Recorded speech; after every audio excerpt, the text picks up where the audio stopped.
Hello there, folks. Back again for another video. In this one, I thought I'd delve into a little bit of a retrospective. And it's all Middle-earth themed, once again. I've took a little dalliance into the world of Warcry, but for now, just thought I would return to something that I had planned before I was doing my big move and stuff, but never got around to doing it. So, one of the things that I've talked about recently in a couple of videos over the last month or so has been the kind of what it was like getting into different stages of the game of the Lord of the Rings and then the Middle-earth strategy battle game, and sort of looking at the initial book through to the Two Towers and then through to the Return of the King as well, which was one of the books that I never actually got back in the day, but it was nice to kind of see where the game was at that point. But one of the other things I thought would be really fun is to delve back into my White Dwarf collection and have a look at those first issues where we got to learn a little bit more about the game and what it was all about. So obviously we're going to start with the Lord of the Rings. We will get to the Hobbit as well, and it's interesting because it'll be a good comparison between this and the Hobbit to see kind of what the mood was within kind of the editorial team and stuff like that when it came to looking at these games and how they were presented. But for the Lord of the Rings, this was the introduction of that. It was on the back of this issue about the Tower and the Tyranids, so you can kind of get an idea of how long ago this was. And it was when you would do a flip, and this would allow you to get into the game, and the magazine in general. So this was a good breakdown of kind of what was initially out for the game. So one of the big ones was this box set, which we talked about in a little bit of detail, which came with the Gondorians and the High Elves, the Rivendell Elves, and then you had all the Goblins as well. Fellowship of the Ring set, that original one, which I still have, and I still think is probably one of the best sets they've ever done for the Fellowship. I like the plastic one, but this one's pretty awesome, and it comes with some really nice sculpts throughout, which is really good. And we had a breakdown of some more of the stuff that was coming as well. So Warriors of Middle-earth, Saruman, the Uruk-hai Warriors. So obviously this was the first time that we were getting a look at things like the Uruk-hai and things in miniature form as they were chasing down Boromir and the stuff. That old paint set, I remember getting some of these with some goblins and stuff. It was primary colours galore, which was very interesting, considering that you'd have to do a lot of mixing to get some of the colours that they were representing on these models. There's Elrond at the back there, still a great sculpt from back in the day. The metal models there for the Gondorians. And then there was the Attack at Weathertop set. When I have all of those ring race now, I really would. I keep seeing Weathertop Aragorn represented in places like Troll Trader and eBay and stuff like that. And I really want to get my hands on that version of him. But that's a cool little set as well, that one was. And then we basically got into a look at the game, really. So it was all about what was in the box and discussing kind of the basis for the rules. As you can see here, Alan Perry, Michael Perry, and Brian Nelson. So the work that they'd done on the sculpts that were coming out for the game, and how it was all going to come together. This was really awesome. So this was Rick Priestley talking about some of the work that went into the development of the game, and it was really fun seeing how they went with this idea of like simplicity. But with that old adage that seems very reminiscent now of a lot of other games, which is simple but difficult to master.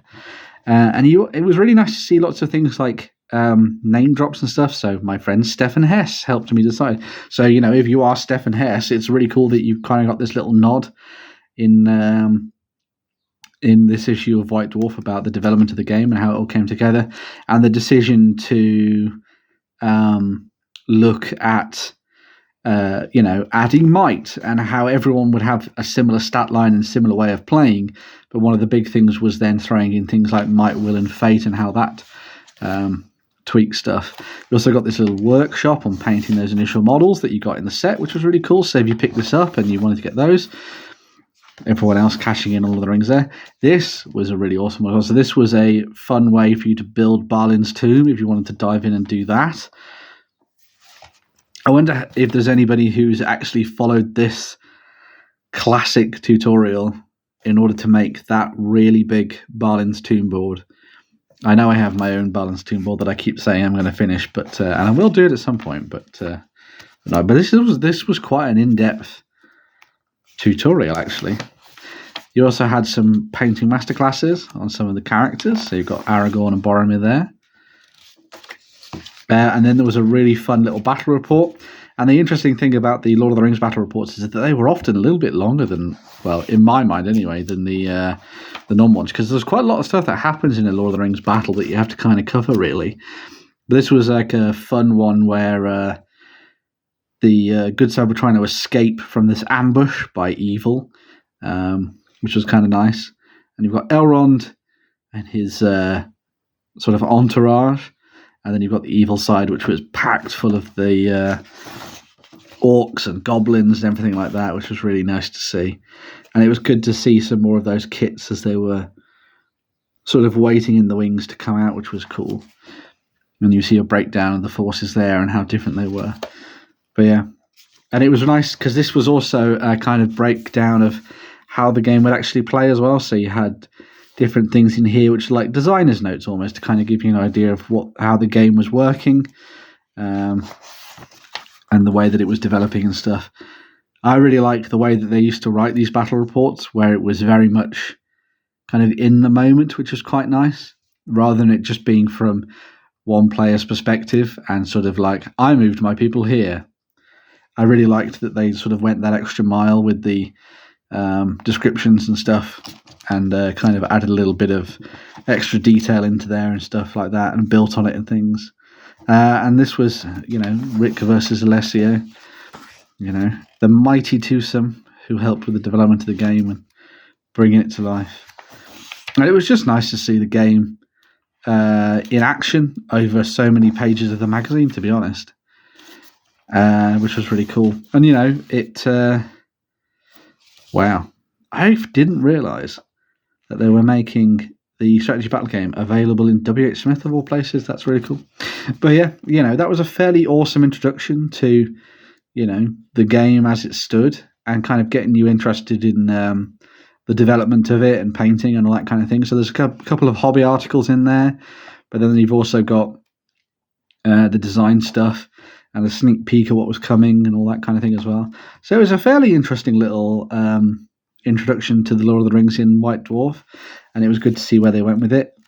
I'll need to dig out my Forces of Darkness, because I'm fairly sure I picked up the next one as well, which would be really cool, which came with the interview and stuff like that. There's also, I believe, there's one of the issues where there's a little chat with Peter Jackson and stuff like that, or at least talking about the development of the game with Jackson and stuff in a later White Dwarf, which was quite nice.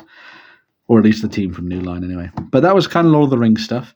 Then for the other introductory issue was for the Hobbit. So this was an interesting one, obviously, at the time, because,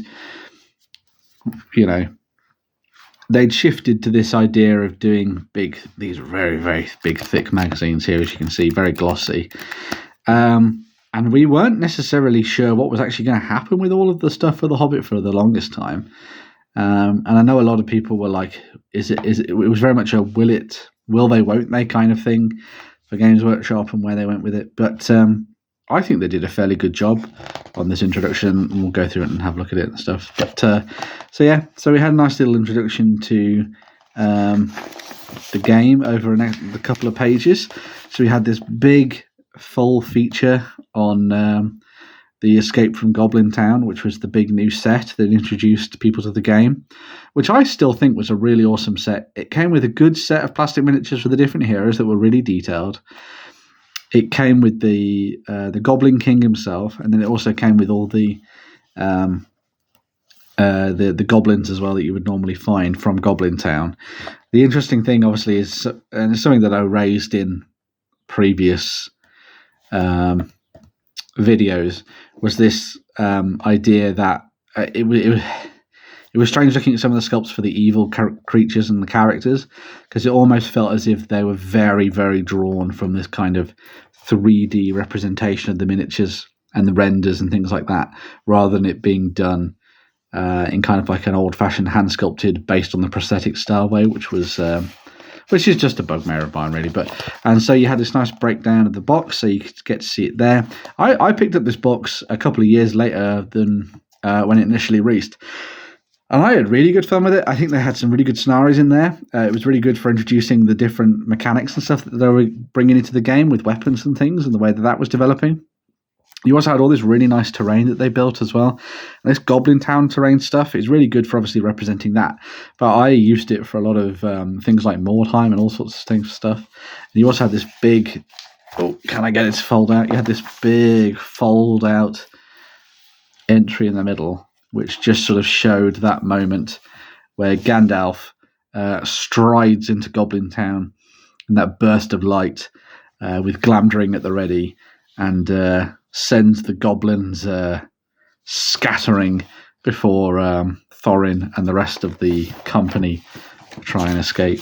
But yeah, it was kind of cool. I think that at this point, I think they were fairly hopeful with where they were going to take the game and what they were going to do with it. I mean, nobody wants a game to fail, do they? Really, especially if you're putting a lot of money into it or it's coming through a license.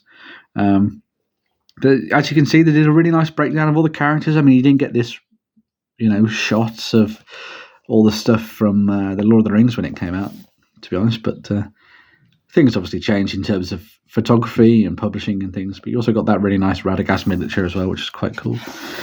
So a breakdown of each of the different dwarves there, which was nice. And then the Goblin Town stuff. You see what I mean about that? It just seems a bit sort of like blobby. And I know that's kind of the point, to be honest, of them, I suppose. But they just never felt as dynamic and interesting and as sharp as the Moria goblins that we got back in the day. Like, if you look back at that old set, I mean, I think that old set of goblins still stands up to this day, to be honest. A little bit of a look at the rules manual and how that was all working, and sort of dove into a little bit of depth about that and what you get inside there. So it's a nice kind of introduction for a lot of people who previously played the game. Got some more of the releases. So we had Trolls, which is a cool set. And then the Hunter Orcs and their Felwargs.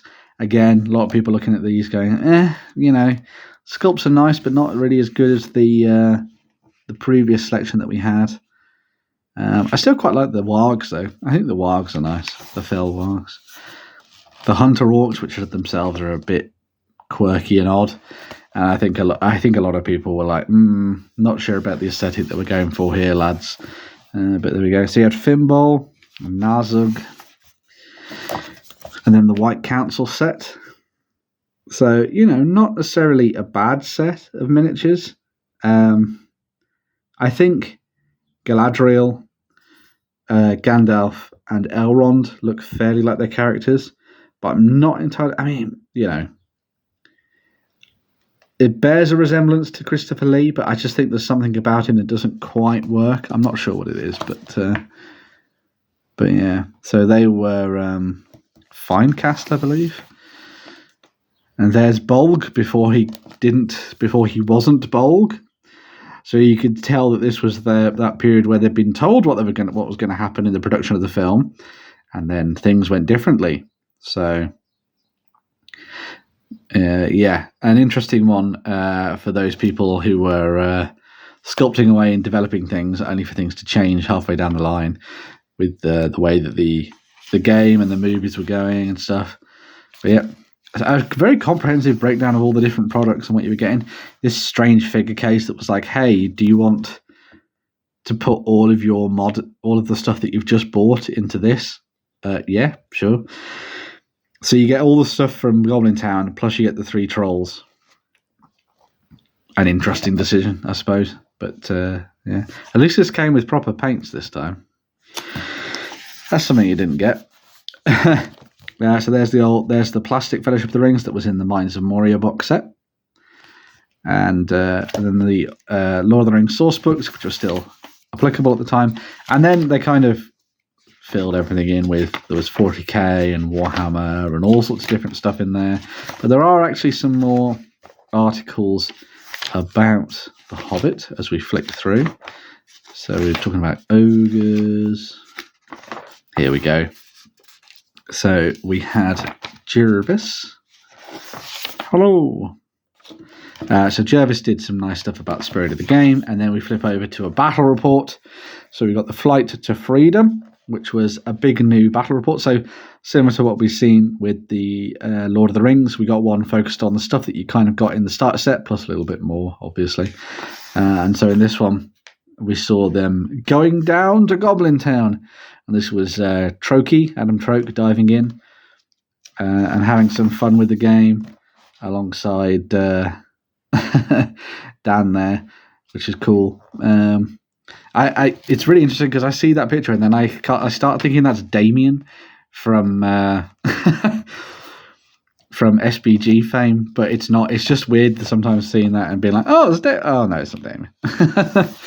But yeah, I mean, look at that amazing board that they developed and that fantastic table that they did the game on. Just brilliant, really. And they kind of broke things down a little bit over this one to kind of make it a little easier to digest. But lots of really nice photography, and was fun seeing how the game all came together and what they presented and how it was all shown off and stuff. And yeah, very cool. I think there was a couple more bits as well in this magazine, which was interesting that they didn't just keep it all in one place. Which probably would have been the way that I would have gone with it, but obviously they want to try and, make things a little more interesting for readers, I suppose.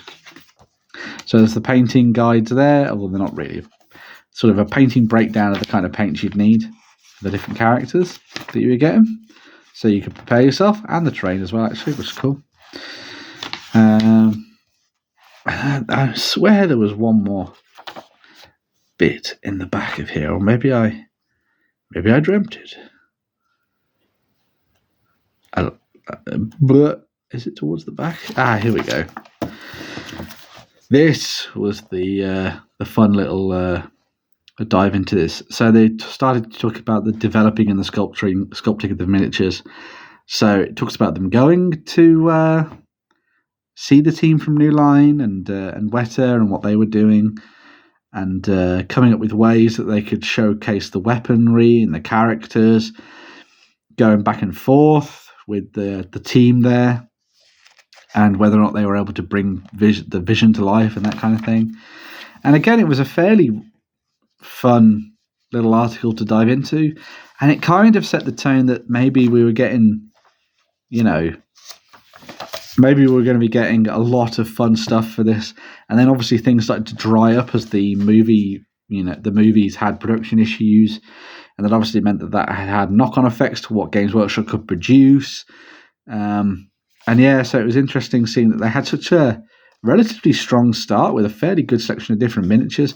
And then kind of things just sort of trickled off, I guess. But yeah.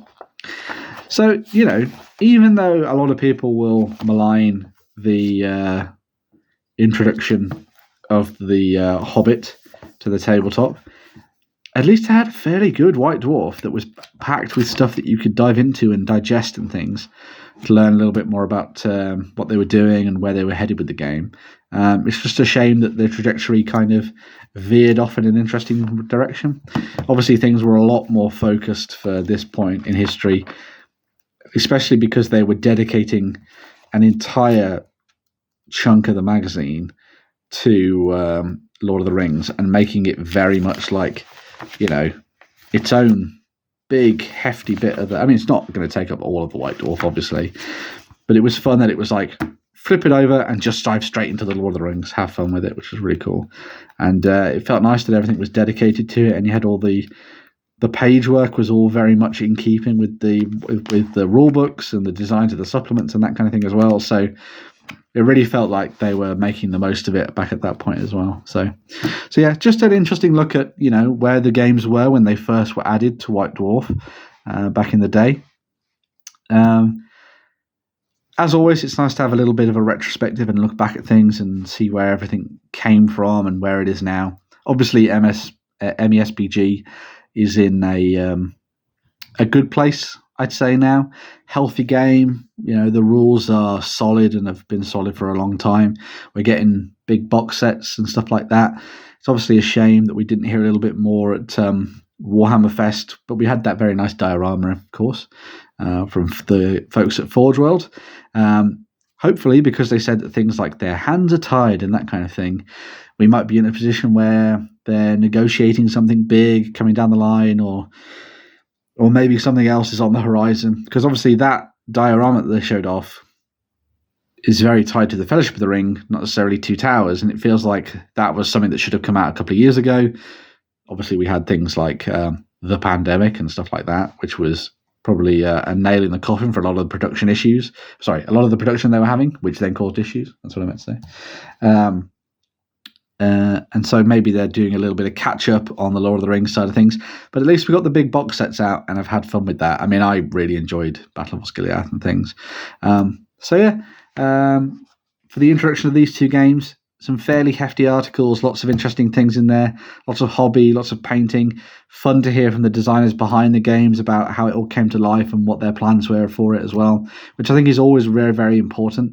And it's something that I've always liked about what we've got for Middle-earth from Games Workshop, is a lot of very, very dedicated, passionate people who genuinely care about the products that they're bringing to the table, and almost seem to do stuff because they love it rather than it just being like a commercial enterprise, which is good to see. Although, of course, people need to make money. So, totally understand that. But anyway, let me know what you think. Did you pick up these magazines and absolutely devour them? As you can see, I read this one pretty much to destruction. I don't think it helped that I was playing Tau at the same time. And so having the Tau thrown into the mix as well was probably quite a big thing. But I would, every month when I got my White Dwarf, I would flip straight to the back pages and I would read the Lord of the Rings stuff. And it was good to see that even in the later stages in 2012, we were still getting some good stuff from the folks at Games Workshop. But there we go. Let me know your thoughts down below. I'm going to move on and get stuck into another video. Don't forget to like, share, comment, subscribe, do all that good stuff. As always, there is a Ko-fi link down below if you like what I do and you want to help out with hobby and cups of tea. You can donate that way. Or you don't have to do that if you don't want to. You can simply comment down below, and I love getting stuck into the comments with you folks and seeing what you're up to. So yeah, make sure to tell me what you think down in the comments. Was it fun looking back at these kind of entry moments? Do you have different memories of this period of time? And yeah, I'll be back with another video very soon. Bye for now.